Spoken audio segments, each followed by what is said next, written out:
The ongoing investigation on Google Automotive Services and Google Maps by the German Federal Competition Authority, the Bundeskartellamt, is an interesting example of enforcement of ad hoc competition rules for digital markets.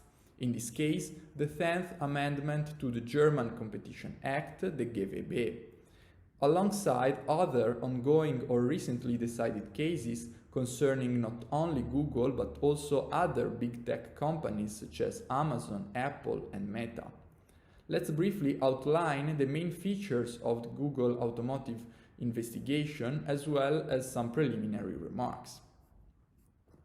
In its statement of objections of June 21st, the German Competition Authority claims that Google put in place a series of anti-competitive conducts in order to leverage its market power in the car infotainment market.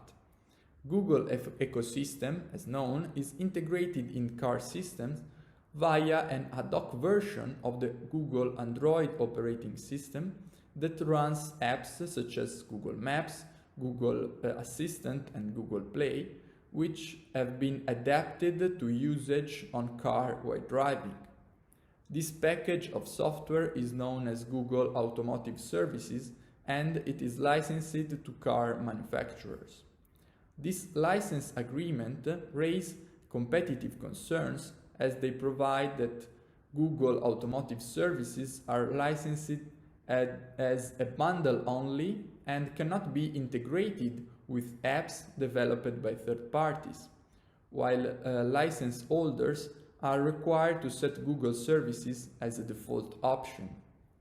Moreover, a leg of the investigation focuses on Google restrictions on combining its Google Maps services with third parties' services, such as transport and delivery service providers. So, in order to draw some comparisons, the contested conducts are similar to those already contested in previous cases, such as the well-known Google Android case and even before the famous Microsoft case for the element of tying and the incentive for the digital gatekeeper to extend its dominant position, in this case in the search engine and operating systems markets, to adjacent markets, such as that of infotainment system, via the so-called leveraging effect. While the Juicepass v Android Auto case by the Italian Competition Authority and upheld by the in first instance by the Italian courts, which we already covered in a previous video, for its focus on car infotainment services and mapping systems, as well as on the refusal to ensure interoperability by the dominant platform. And in the German case, however, the scope of the investigation seems wider, encompassing competition with third parties' services in general. But the most remarkable difference concerns the applicable legal framework and the burden of proof.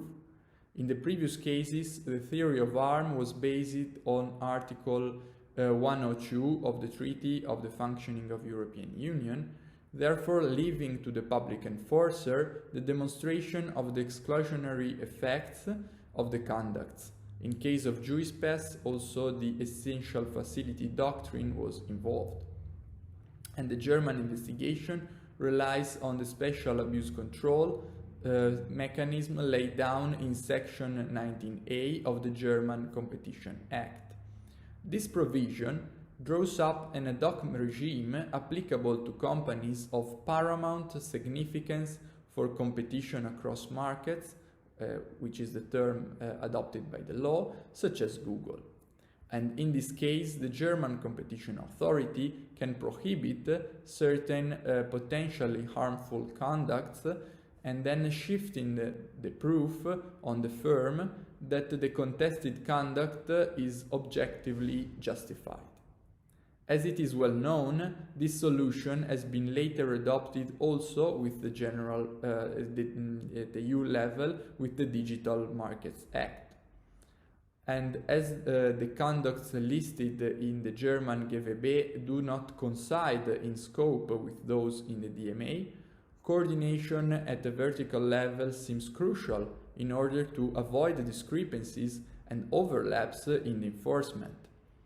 While conversely, the similarities between the Italian and German cases show an horizontal convergence in the enforcement policy, notwithstanding the differences in the national legislative framework. So far, publicly available information is too limited for further evaluation, but the case, albeit the differences already mentioned, might offer interesting point of reference for DMA enforcement practice. In fact, previous cases applying Section 19A of the German Competition Act, which are Google Showcase and Google Data Processing, were closed after acceptance of commitments and therefore leaving many features of this legislation unexplored, especially in terms of qualification of the harmful conduct and the firm's objective justification.